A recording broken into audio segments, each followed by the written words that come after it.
Kronstadt, Russia, 12th of October until 4th of November 2013.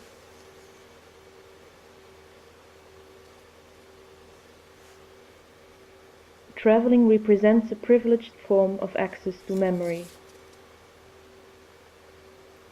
You find history's traces in buildings, landscapes, but also in conversations.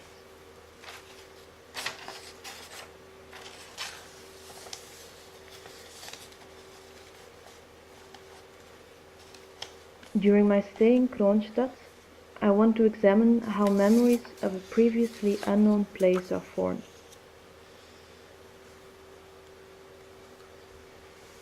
I want to join these memories and reconstruct them.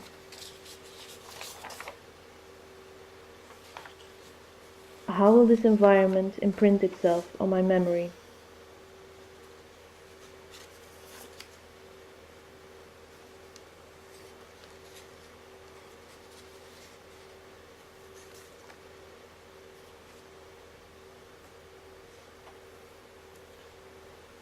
Because he has a short memory, man amasses countless memory aids.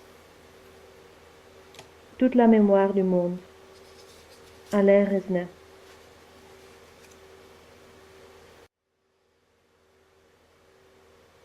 I start my research by registering as many places as possible. Photos, videos, and sound recordings. The material is organized and stored. I want to document this process of organizing, registering, and recreating in this video.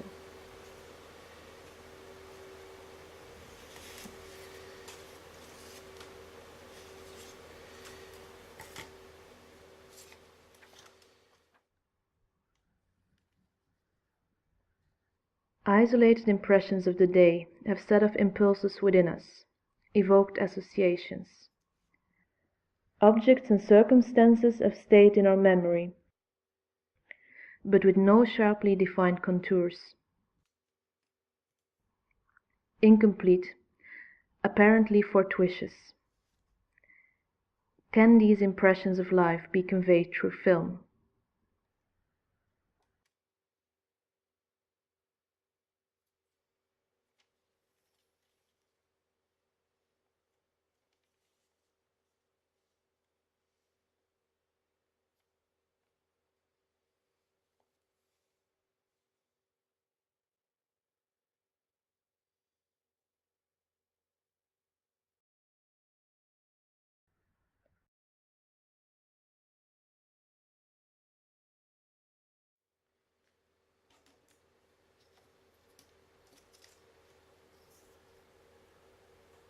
Proust divides the memory into two categories: the voluntary and involuntary memory.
I decide to reverse the process.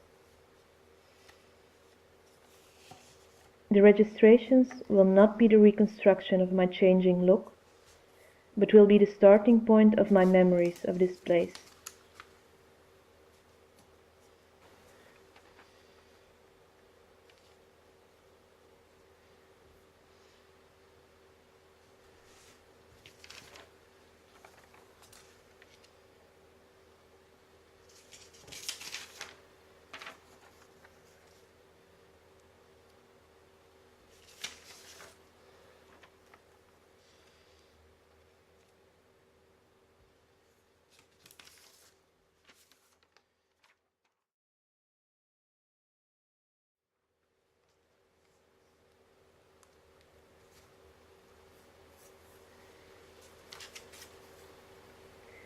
Do we ever know where history is really made?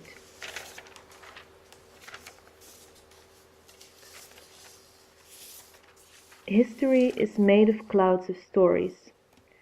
Stories which are told, invented, heard and acted out. A people does not exist as a subject.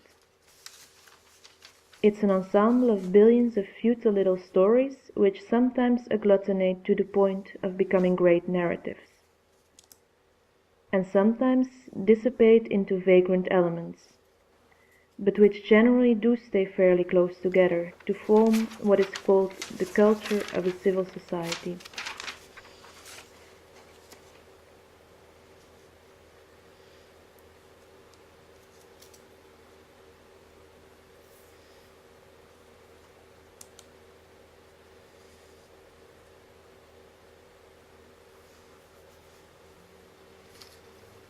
I'm trying to create a false memory.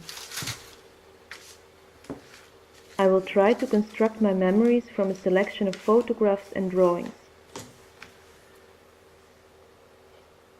These memory images will start blurring my spontaneous, natural memories of Kronstadt. On a daily basis, I draw fragments of these photographs.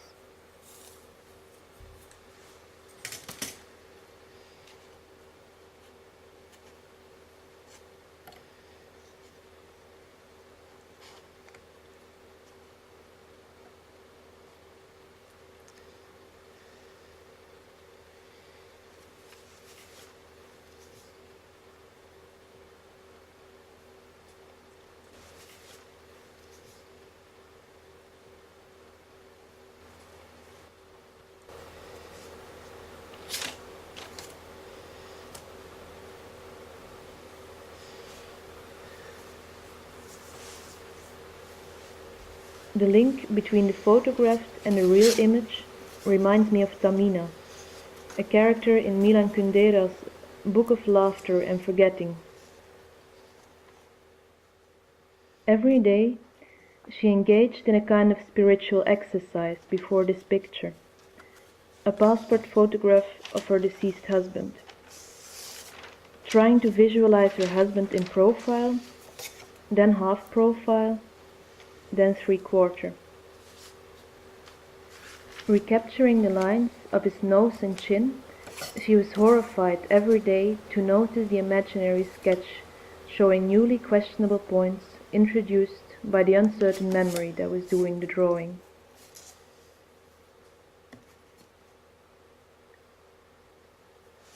Deconstruction. The unraveling of my photographs through drawings. The division of the fragments in different layers. These layers form the basis for the new memory images that will arise.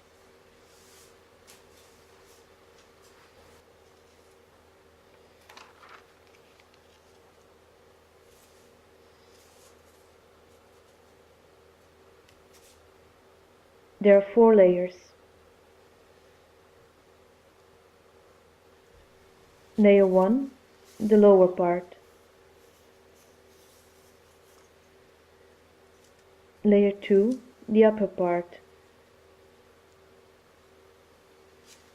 Layer 3, buildings. Layer 4, details.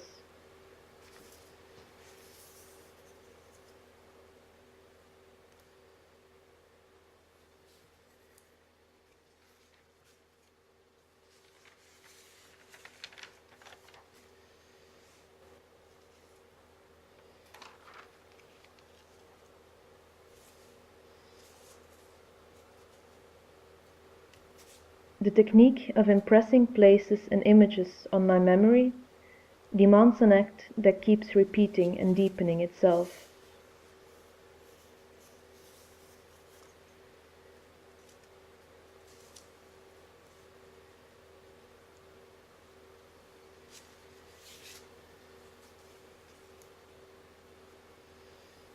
Un objet devient lieu de mémoire quand il échappe à l'oubli. An object becomes a site of memory when it escapes oblivion.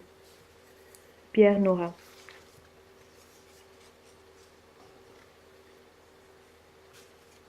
The layers are being constructed.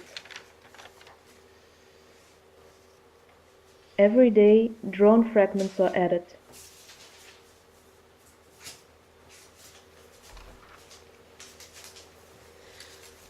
Maybe the process can be described as sculpting time, sculpting memory. A memory that is built from constructed landscapes.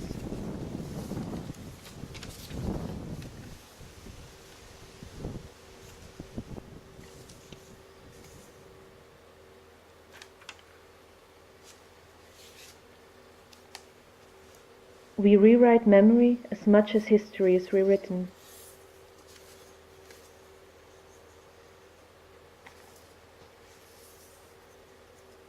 The editing is the last layer in the process.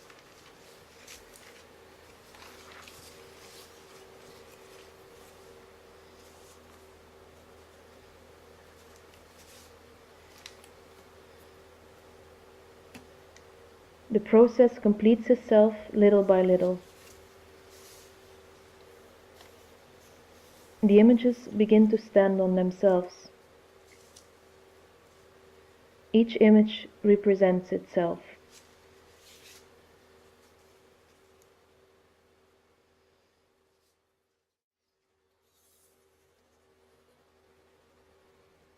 The central question remains: how do we create an environment out of memories?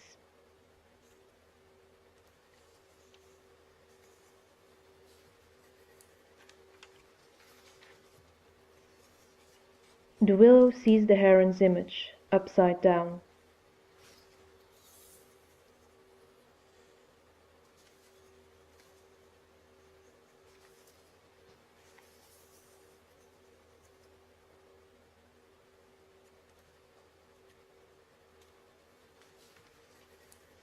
Constructed landscapes in a constructed space and time. A journey that isn't.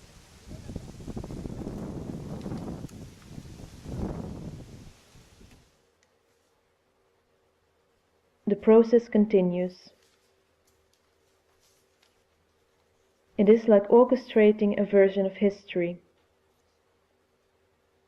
Although this version is not based on major events or places, but on the small facets of a landscape. A landscape that looks increasingly universal and general, the more I dig into it.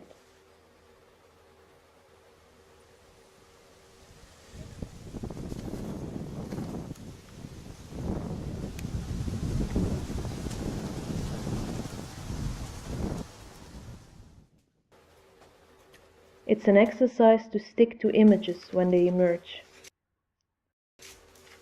They still fade after a 24th of a second.